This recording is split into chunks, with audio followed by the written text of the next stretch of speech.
Assalamualaikum warahmatullahi wabarakatuh. Alhamdulillah. Alhamdulillahilladzi bini'matihi tatimmus shalihat wa bifadlihi tatanazzalul khairat wal barakat wa bitaufiqihi tatahaqqaqul maqasid wal ghayat. Asyhadu an la ilaha illallah wahdahu la syarika lah wa asyhadu anna Muhammadan 'abduhu wa rasuluh la nabiyya ba'dah. Sahabat Zakat TV yang dirahmati oleh Allah Subhanahu wa taala. Alhamdulillah, Allah Subhanahu wa taala memberikan kita karunia, kesempatan dan kemudahan sehingga kita pada kesempatan kali ini bisa belajar bersama, mengkaji bersama, mentadabburi firman-firman Allah Subhanahu wa taala. Dan mudah-mudahan sedikit upaya yang kita lakukan dalam berinteraksi dengan kitab Allah, dengan Al-Quran, Allah Subhanahu wa ta'ala memberkahi waktu kita yang sedikit itu dan menjadikan stimulus, menjadikan satu sebab bahwa hidup kita semakin diberkahi oleh Allah Subhanahu wa ta'ala. Hidup yang berkah adalah hidup yang lebih bermakna. Kita semua memiliki, dalam sehari semalam kita memiliki waktu yang sama 24 jam. Bisa jadi makanan yang kita konsumsi juga tidak jauh berbeda. Bahkan bisa jadi itu lebih baik. Begitu juga kesempatan yang kita miliki lebih luang. Tetapi efek dan manfaatnya ternyata antara satu orang dengan orang yang lain itu berbeda-beda. Antara satu orang dengan orang yang lain hasilnya juga berbeda-beda. Maka semakin diberkahi hidup seseorang, maka semakin besar pula produktivitas hidupnya. Output dari hidupnya semakin besar. Maka kita melihat misalnya ada seorang ulama yang memiliki ratusan karya, memiliki buku yang karya tulis yang cukup banyak yang kita berpikir saja bisa jadi kita membacanya, saya tidak memiliki waktu. Nah, itulah berkah yang Allah SWT berikan kepada mereka yang tidak diberikan kepada kita. Dan mudah-mudahan Allah senantiasa memberkahi hidup kita. Sahabat Zakat TV yang dirahmati oleh Allah, insya Allah pada kesempatan kali ini kita akan mengkaji 10 wasiat. 10 wasiat ini Allah Subhanahu wa ta'ala sampaikan dalam 3 ayat. Allah Subhanahu wa ta'ala menyampaikannya dalam surah Al-An'am ayat 151, 52 dan 53. Jadi insya Allah pada kesempatan kali ini kita akan mengkaji surah Al-An'am ayat 151, kemudian berikutnya 152 dan berikutnya wasiat yang terakhir itu pada 153. Baik, Abdullah bin Mas'ud radhiyallahu anhu pernah memberikan satu ungkapan, apabila kalian ingin tahu wasiat Rasulullah, maka bacalah ayat Qul ta'alau atlu ma harrama rabbukum alaikum. Apabila kalian ingin tahu wasiat Rasulullah kepada umatnya, bacalah ayat, katakanlah wahai Muhammad, aku sampaikan kepada kalian perkara-perkara yang Allah haramkan terhadap kalian. Wasiat ini dapat kita temukan pada surah Al-An'am ayat 151. Allah Subhanahu wa ta'ala mengatakan, A'udzu billahi as-sami'il 'alim minasyaitonir rajim. Qul ta'alau atlu ma harrama rabbukum alaikum. Katakan wahai Muhammad, ta'alau, mari aku sampaikan, aku bacakan kepada kalian atlu ma harrama rabbukum alaikum, perkara-perkara, hal-hal yang Rabb kalian haramkan terhadap kalian. Jadi ternyata al-wasaya al-ashar, 10 wasiat yang Allah Subhanahu wa ta'ala sampaikan kepada Rasulullah, dan itu menjadi wasiat Rasulullah kepada kita, itu ada 10 wasiat. Nah, wasiat ini 10 wasiat itu dibagi menjadi 3, dan masing-masing ayat itu memiliki stressing yang berbeda antara ayat yang lainnya. Nah, pada ayat yang pertama ini Allah Subhanahu wa taala menyampaikan wasiatnya. A'udzubillahi minasyaitonirrajim. Wasiat yang pertama, alla tusyriku bihi syai'a. Yang pertama, wasiat yang pertama, alla tusyriku bihi syai'a. Janganlah engkau menyekutukan Allah dengan sesuatu apapun. Sahabat Zakat TV yang dirahmati oleh Allah, keimanan dan keislaman yang Allah berikan kepada kita itu adalah karunia yang paling berharga, yang paling berharga dalam hidup ini. Maka wasiat para nabi yang itu disampaikan oleh Nabi Ibrahim dan para nabi setelah beliau, begitu juga disampaikan oleh Rasulullah sallallahu alaihi wasallam, wala tamutunna illa wa antum muslimun. Dan janganlah sekali-kali janganlah sampai kalian itu meninggal kecuali dalam keadaan muslim. Nah, menyekutukan Allah Subhanahu wa taala mengatakan, la in asyrakta la yahbatanna 'amaluk wa la takunanna minal khasirin. Seandainya engkau menyekutukan Allah, niscaya sia-sialah amal yang engkau lakukan dan engkau benar-benar termasuk orang yang merugi. Jadi apa yang dimaksud dengan menyekutukan Allah itu? Yaitu memberikan sesuatu, mengarahkan sesuatu, ibadah yang seharusnya hanya untuk Allah Subhanahu wa taala, itu diberikan kepada selain Allah Subhanahu wa taala. Jadi ibadah itu tidak hanya sebatas sholat. Ibadah itu tidak hanya sebatas kita ruku dan sujud. Tapi ibadah itu juga menyembelih binatang, itu ibadah. Maka orang yang menyembelih binatang untuk selain Allah, dia menyekutukan Allah. Orang yang mempersembahkan sesuatu yang seharusnya untuk Allah, dia serahkan kepada yang lainnya, maka itu berarti menyekutukan Allah Subhanahu wa taala. Bahkan al-khauf, rasa takut, itu adalah milik Allah. Kita harus memberikan rasa takut kita kepada Allah Subhanahu wa taala. Rasa takut yang diiringi dengan pengagungan. Berbeda dengan rasa takut misalnya secara manusiawi, misalnya takut terhadap ular misalnya. Takut terhadap binatang yang berbisa, binatang buas. Itu tidak termasuk perkara-perkara yang mengeluarkan seseorang dari Islam, karena itu perkara-perkara rasa takut bukan karena ta'zim, bukan karena mengagungkan. Tapi yang dimaksud dengan takut di sini adalah rasa takut yang diiringi dengan pengagungan. Begitu juga ibadah-ibadah yang lainnya. Yang kita seharusnya berikan kepada Allah, kita berikan kepada yang lainnya. Itu menyekutukan Allah Subhanahu wa taala. Dan perkara-perkara itu dapat kita kaji dalam masalah tauhid. Perkara-perkara apa saja yang dapat membatalkan tauhid seseorang, itu dapat kita temukan dalam berbagai macam referensi yang berhubungan dengan tauhid. Tapi wasiat yang pertama kali yang Allah Subhanahu wa taala sampaikan di sini adalah alla tusyriku bihi syai'a. Janganlah sampai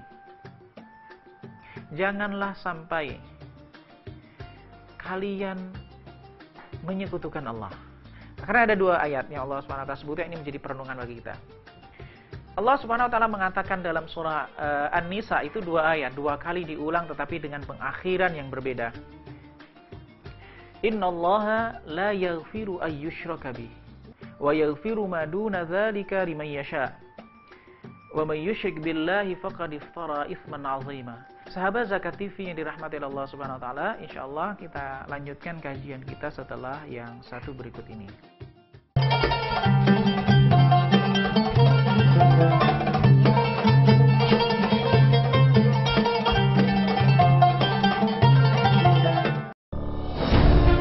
Ketika keindahan dunia merebak keselarasan, berbagi kemesraan. Ketika sejuta tangan merangkai kebahagiaan dalam kehidupan yang harmoni. Ketika zakat Anda wujudkan indahnya dunia.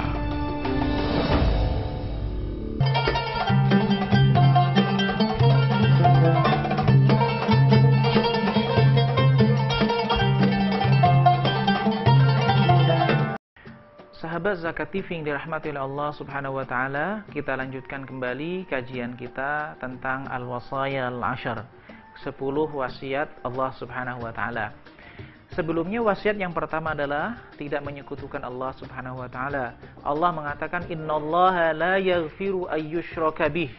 Sesungguhnya Allah tidak mengampuni dosa syirik. Wa yaghfiru ma duna dzalika liman yasha.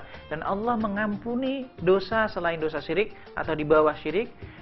Wa may yusyrik billahi faqad iftara itsman 'azima. Siapa yang melakukan kesyirikan itu sesungguhnya melakukan satu kebohongan yang besar. Melakukan dosa yang besar. Pada ayat yang lain, wa may yusyrik billahi faqad dhalla dhalalan ba'ida.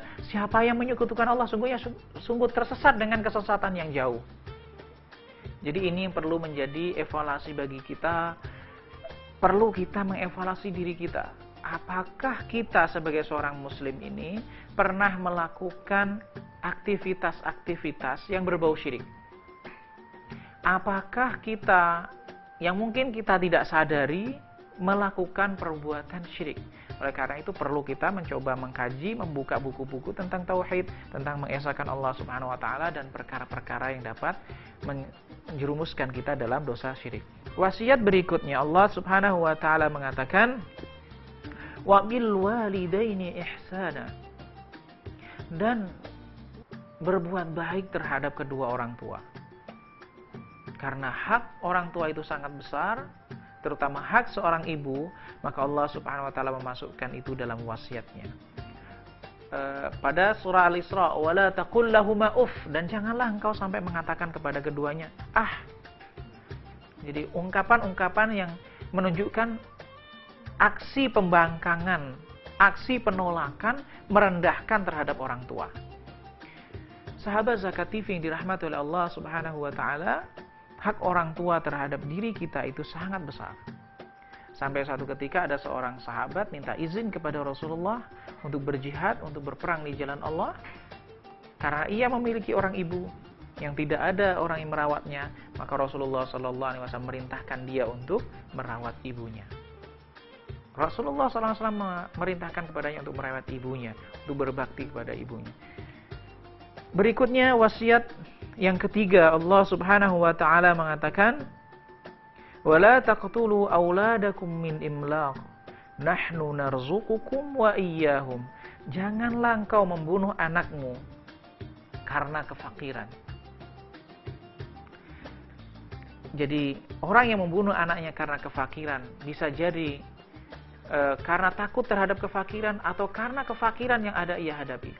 Membunuh itu bisa dilakukan ketika jadi anak itu, ketika seorang masih dalam kandungan atau setelah lahir, itu masuk dalam ayat ini.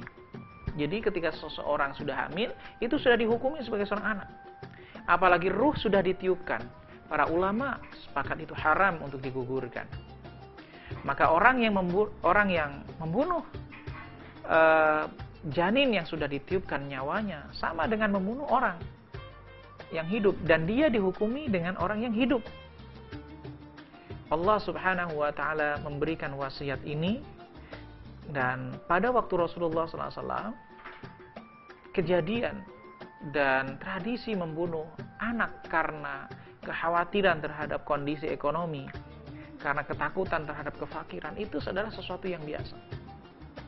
Bahkan ada sebagian kabilah pada Arab, itu apabila ia memiliki anak perempuan, ia bunuh, ia kubur hidup-hidup. Ada sebagian dari kalangan orang Arab. Jadi tidak semua orang Quraisy melakukan tradisi itu. Memang ada sebagian yang melakukan itu. Nah, dalam konteks sekarang, kita menemukan banyak sekali orang-orang yang ketakutan membunuh anaknya. Misalnya dia sudah memiliki anak misalnya di atas 5, atau dia memiliki anak yang banyak, kemudian istrinya hamil, ia meminta istrinya untuk menggugurkan kandungan. Karena takut kesulitan, karena takut persoalan ekonomi. Nah, ini satu paradigma yang harus dibangun bagi kita seorang muslim. Jadi Ketika Allah Subhanahu wa taala menegaskan nahnu narzuqukum wa iyyahum, kami loh yang memberikan rizki kepadamu dan juga kepada anakmu.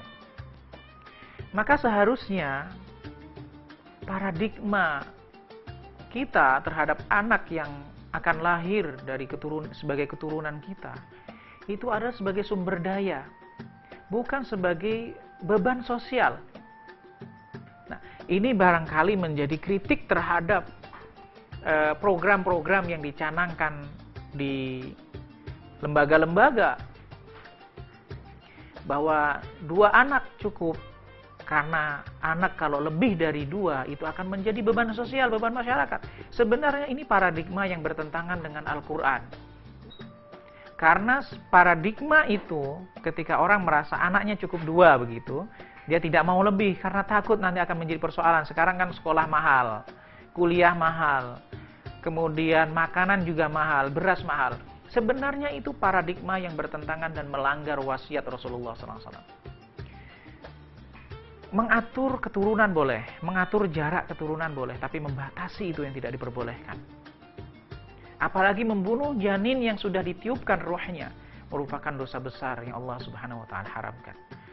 Dan paradigma yang dibangun adalah nahnu narzuqukum wa iyyahum, bahwa seorang anak itu adalah sumber daya. Jadi anak keturunan kita itu adalah sumber daya, karena dia datang membawa nasib dan rezekinya sendiri. Maka ini yang harus menjadi akidah tertanam dalam diri kita. Kalau kita masih meyakini bahwa anak kita bukan sebagai sumber daya, tetapi menjadi beban sosial, menjadi beban ekonomi, berarti akidah kita masih ada persoalan. Kita tidak menggantungkan persoalan kepada Allah Subhanahu wa taala, kita menentang keyakinan kita, paradigma kita, berpikir kita itu bukan bersumber dari Allah Subhanahu wa taala, tapi bersumber dari paham-paham di luar paham Al-Qur'an dan ideologi Al-Qur'an. Lalu Allah Subhanahu wa taala mengatakan wala taqrabul fawahisha ma dhahara minha wa ma batan. Janganlah engkau mendekati perkara-perkara yang fahisyah, yang keji. Biasanya kalau perbuatan dalam Al-Qur'an biasanya fahisyah itu dimaknai dengan zina. Ma dhahara minha wa ma batan, yang nampak maupun tidak nampak. Jadi baik itu yang mampu diekspos oleh publik maupun yang tidak diekspos di hadapan publik. Jadi ini wasiat Allah Subhanahu wa taala agar kita ini turut serta meminimalisir, menjauhi, bahkan mencegah munculnya bibit-bibit fahisyah, terjadinya perbuatan keji, zina dan sejenisnya, baik yang nampak maupun tidak nampak. Sahabat Zakat TV dirahmati oleh Allah Subhanahu wa taala, insyaallah akan kita lanjutkan kajian kita setelah yang satu berikut ini.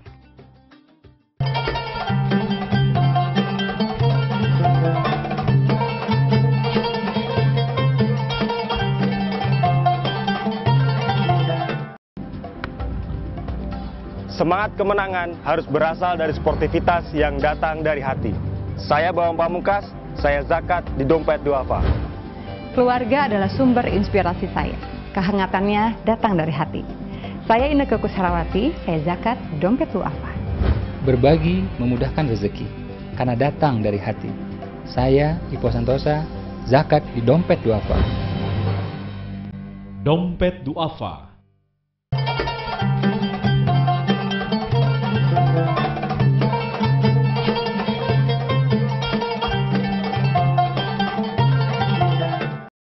Sahabat Zakat TV yang dirahmati oleh Allah Subhanahu wa taala, kita lanjutkan kembali kajian kita tafsir surah Al-An'am ayat 151 terkait dengan 10 wasiat Allah Subhanahu wa taala terhadap Rasulullah dan umat muslim secara keseluruhan. Sebelumnya kita sampai pada wasiat wala taqrabul fawahisha ma dhahara minha wa ma batan. Janganlah engkau mendekatkan diri kalian. Mendekati saja tidak boleh. Al-fahisyah, perbuatan fahisyah, keji, dan di antara penafsiran keji itu adalah jenisnya adalah zina. Ma dhahara minha wa ma batan, yang nampak maupun tidak nampak. Jadi termasuk kategori zina itu adalah zina antara laki-laki perempuan, zina laki dengan laki-laki dengan laki-laki, atau perempuan dengan perempuan, atau perbuatan-perbuatan yang sejenisnya. Yang saat ini sudah marak di melanda wilayah kita, yang sudah tidak asing lagi kita temukan di tengah-tengah masyarakat kita. Jadi mendekati saja itu tidak boleh. Dan di sini ada pesan bahwa kita berupaya untuk mencegah munculnya bibit-bibit itu. Ma dhahara minha wa ma batan. Yang nampak maupun tidak nampak. Yang nampak apa? Melalui siaran-siaran televisi yang itu mengekspos perilaku-perilaku menyimpang. Siaran-siaran media-media, tampilan-tampilan yang bisa diekspos, yang bisa dilihat oleh publik, bahkan bisa dilihat oleh anak-anak yang tidak di bawah umur. Itu termasuk al-fahisyah, perkara-perkara keji yang nampak di publik. Itu harus kita cegah. Wa ma batan, yang itu tertutup, yang tersembunyi, yang tidak bisa terjangkau oleh mata kita, tetapi efeknya dan informasinya, desas-desusnya, aromanya itu sampai kepada kita. Jadi ini adalah wasiat Allah Subhanahu wa Ta'ala. Kenapa sahabat Zakat TV? Persoalan itu termasuk persoalan penting. Jadi wasiat itu bukanlah perkara-perkara sederhana. Jadi ketika disebutkan 10 wasiat, berarti 10 ini persoalan penting yang harus kita jaga. Persoalan yang harus menjadi perhatian kita. Jadi karena ternyata al-fahisyah, zina dan sejenisnya itu merupakan satu perbuatan dosa yang sangat cepat menarik azab Allah Subhanahu wa Ta'ala. Satu perbuatan yang sangat cepat mendatangkan bencana Allah Subhanahu wa Ta'ala. Suatu perbuatan yang akibatnya itu tidak hanya kepada perilaku pelakunya saja. Contoh kasus sebelumnya, ketika hari AIDS misalnya, ramai orang. Misalnya seorang istri, dia tidak tahu apa-apa, kemudian terjangkit penyakit AIDS akibat ulah suaminya. Atau sebaliknya, suaminya yang baik-baik, kemudian terjangkit AIDS melalui istrinya. Itu pasangan sah, suami istri. Tapi ketika salah satu pasangan itu melakukan satu perbuatan zina dengan pihak yang lain, karena ada fasilitas untuk itu, ada sarana untuk menyalurkan itu, maka orang-orang baik yang tidak melakukan itu bisa terkena akibatnya. Padahal dia tidak melakukan apa-apa. Dia tidak melakukan dosa itu. Begitu juga misalnya jarum suntik. Penyalurannya melalui jarum suntik, dia tidak melakukan zina. Tapi efeknya itu adalah azab Allah Subhanahu wa Ta'ala itu tidak hanya kepada orang-orang yang melakukan zina itu saja, tapi bisa juga meluas. Oleh karena itu wasiat ini termasuk wasiat di bagian ayat 151. Karena ini sangat penting. Wasiat di bagian-bagian awal termasuk wasiat yang sangat penting. Kemudian Allah Subhanahu wa Ta'ala kata, "Wala taqtulun nafsal lati harramallahu illa bil haqq." Dan janganlah engkau membunuh, menghilangkan nyawa kecuali dengan cara yang benar. Cara yang benar adalah cara yang dilegalkan oleh Allah Subhanahu wa Ta'ala, yaitu melalui mekanisme-mekanisme yang diatur dalam pembahasan fikih, fikih jarima, fikih jinayat, dan seterusnya. Jadi nyawa itu dijaga oleh Allah Subhanahu wa Ta'ala. Hukum asal dari nyawa itu adalah terjaga dan dihormati dan dilindungi. Maka tidak boleh orang sembarangan menghilangkan nyawa orang lain. Bahkan dalam Islam, ketika orang membunuh dengan sengaja, itu hukumnya adalah qisas.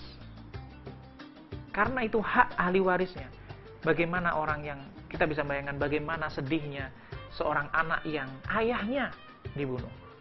Pembunuhnya setelah dipenjara bisa jadi dia bisa kembali lagi dengan anak dan keluarganya. Tapi bagaimana dengan anak yang orang tuanya itu dibunuh?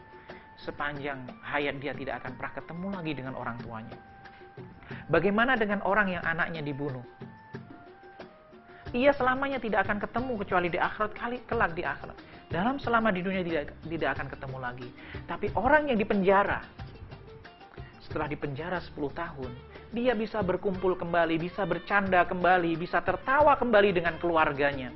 Tapi kapan orang yang anaknya dibunuh bisa bercanda lagi dengan anaknya?